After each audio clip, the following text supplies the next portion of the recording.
Hello friends, எல்லாருக்கும் வணக்கம். Welcome back to pot to plates kitchen. நான் உங்கள் கிறிஸ்டி. இன்றைக்கி நம்மளோட சேனலில் ரொம்ப சிம்பிளாக அதே சமயம் ரொம்ப சீக்கிரமாக பண்ணக்கூடிய ஒரு பிரேக்ஃபாஸ்ட் ரெசிபி ரவா கிச்சடி எப்படி பண்ணுறது அப்படின்னு பார்க்க போகிறோம். இந்த ரெசிப்பியில் பார்த்திங்கன்னா நம்ம வந்து எவ்வளோ ரவைக்கு எவ்வளோ தண்ணி சேர்த்தா ஒரு பர்ஃபெக்டான ரவா கிச்சடி பண்ண முடியும் அப்படிங்கிறதெல்லாம் டீட்டெயிலாக சொல்லியிருக்கேன். வாங்க வீடியோக்குள்ளே போகலாம்.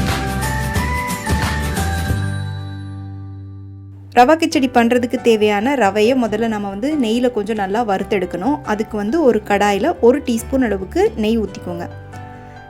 இப்போ நெய் நல்லா உருகுனதுக்கப்புறமா அதில் மெஷர்மெண்ட் கப்புக்கு 1 கப் அளவுக்கு ரவை போட்டுக்கோங்க. இப்போ அடுப்பை வந்து கொஞ்சம் மீடியம் ஃப்ளேமில் வச்சுட்டு இதை வந்து நல்லா வாசனை வர அளவுக்கு வறுத்துக்கோங்க. ரவை வந்து நெய்யில் நல்லா வறுப்பட்டு ஒரு சூப்பரான வாசனை வரும். அதே சமயம் ரவையோட கலரும் வந்து மாறாமல் இருக்கணும், அதையும் வந்து பார்த்துக்கோங்க.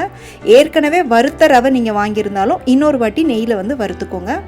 இப்போ பாருங்கள், ரவை வந்து நல்லா வறுப்பட்டுருச்சு. நல்லா வறுப்பட்டு அப்படியே உதிரி உதிரியாக நல்லா மணலாக இருக்குது பாருங்கள். அவ்வளோதான். இந்த ஸ்டேஜில் அடுப்பை ஆஃப் பண்ணிவிட்டு இந்த ரவையை வந்து ஒரு பிளேட்டில் கொட்டிக்கோங்க.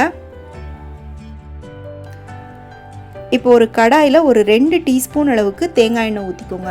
தேங்காய் எண்ணெயோட ஃப்ளேவர் பிடிக்காது அப்படிங்கிறவங்க நீங்கள் யூஸ் பண்ணுற மற்ற எந்த எண்ணெய் வேணாலும் ஊற்றிக்கோங்க. எண்ணெய் நல்லா சூடானதும் அதில் 1 டீஸ்பூன் கடலைப்பருப்பு, 1/2 டீஸ்பூன் கடுகு போட்டுக்கோங்க. கடுகு நல்லா வெடித்து வந்ததுக்கப்புறமா அதில் வந்து ஒரு 1/2 டீஸ்பூன் அளவுக்கு சீரகம் போட்டுக்கோங்க. இப்போ இது கூடவே வந்து ஒரு 7-8 முந்திரி பருப்பு போட்டுக்கோங்க. முந்திரி பருப்பு வந்து ஆப்ஷனல், உங்களுக்கு வேணும் அப்படின்னா நீங்கள் போட்டுக்கலாம், இல்லைனா வந்து ஸ்கிப் பண்ணிக்கோங்க. இப்போ இதை வந்து லைட்டாக வறுத்து விட்டுக்கோங்க. அடுத்ததாக வந்து இது கூட ஒரு சின்ன துண்டு பட்டை போட்டுக்கோங்க. 2 கிராம்பு, ஒரே ஒரு ஏலக்காய் போட்டுக்கோங்க. போட்டுட்டு நல்லா வறுத்து விட்டுக்கோங்க.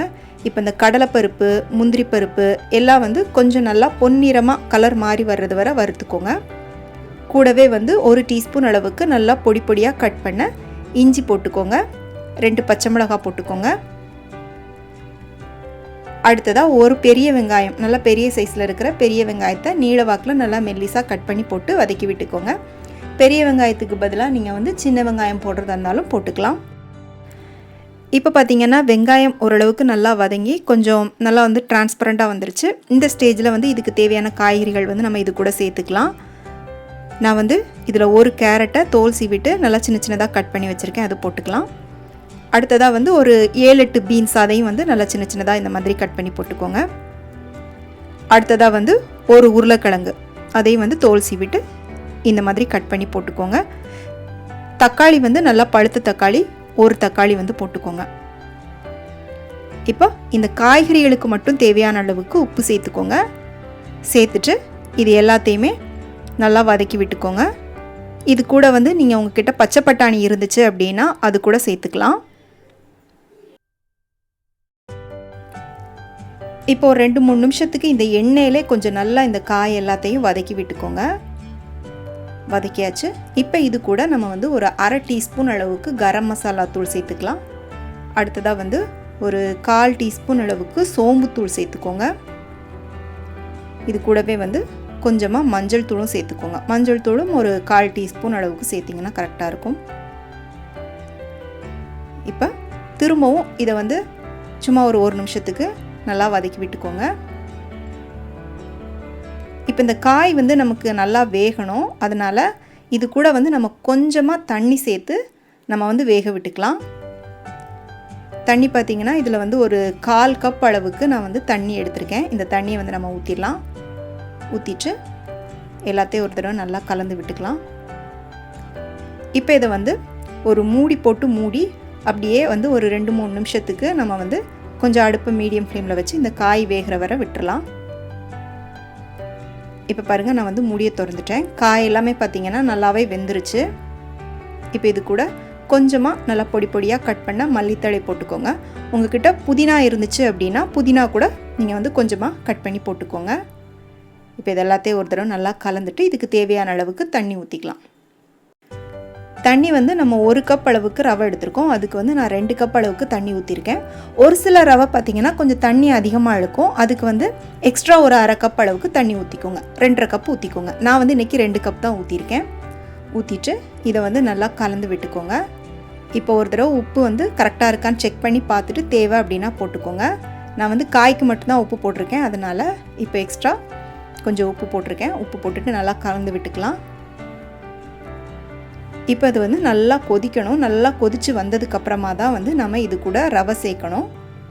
இப்போ பாருங்கள், நல்லா கொதிச்சிருச்சு. இந்த மாதிரி நல்லா கொதிக்கணும். இப்போ இது கூட நம்ம வந்து ஏற்கனவே வறுத்து வச்ச ரவையை வந்து சேர்த்துக்கலாம். ரவையை வந்து இதில் போடும்போது அடுப்பை வந்து கொஞ்சம் சிம்முக்கு மாற்றிட்டு ரவையை வந்து கொஞ்சம் கொஞ்சமாக இதில் சேர்த்துட்டு அப்படியே இன்னொரு கையால் வந்து கலந்து விட்டுட்டே இருங்க, இல்லைனா வந்து கட்டிப்பட்டுரும்.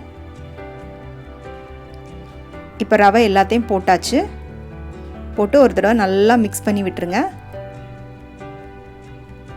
மிக்ஸ் பண்ணிவிட்டு இப்போ வந்து இதை அப்படியே மூடி போட்டு மூடிட்டு கொஞ்சம் சிம்மில் வச்சு இன்னும் ஒரு 3 நிமிஷத்துக்கு நம்ம வந்து அப்படியே கொஞ்சம் நல்லா தம்மில் வேக விட்டோம் அப்படின்னா நமக்கு வந்து ரவா கிச்சடி வந்து ரெடி ஆயிரும். இப்போ இதை வந்து மூடி போட்டு மூடிடலாம். 2-3 நிமிஷம் வந்து நீங்கள் அப்படியே விட்டிங்கன்னா போதும், வெந்துடும். இடையில ஒரு தடவை மட்டும் ஓப்பன் பண்ணிவிட்டு கலந்துட்டு திரும்பவும் மூடி போட்டு மூடிக்கோங்க. பாருங்கள், இப்போ நம்மளோட ரவா கிச்சடி சூப்பராக ரெடி ஆயிருச்சு. பாருங்கள், கிச்சடி வந்து ரொம்ப குழையலை, அதே சமயம் பார்த்திங்கன்னா நல்லா வெந்து சூப்பராக ரெடி ஆயிருச்சு. இதில் வேணும் அப்படின்னா நீங்கள் வந்து எக்ஸ்ட்ரா நெய் வந்து சேர்த்துக்கோங்க. இதை வந்து நல்லா ஒரு சூப்பரான தேங்காய் சட்னியோடு வச்சு சாப்பிட்டீங்க அப்படின்னா ரொம்ப அருமையாக இருக்கும். கண்டிப்பாக ட்ரை பண்ணி பாருங்கள். ட்ரை பண்ணி பார்த்துட்டு எப்படி இருந்துச்சுன்னு உங்களுடைய கருத்துக்களை எனக்கு மறக்காமல் கீழே கமெண்ட் செக்ஷனில் சொல்லுங்கள். இந்த ரவா கிச்சடி ரெசிபி உங்களுக்கு பிடிச்சிருந்துச்சு அப்படின்னா உடனே லைக் பண்ணிவிட்டு உங்கள் ஃப்ரெண்ட்ஸ் அண்ட் ஃபேமிலிக்கு ஷேர் பண்ணுங்கள். மீண்டும் வேறொரு ரெசிபியோடு சந்திக்கிறேன். நன்றி, வணக்கம்.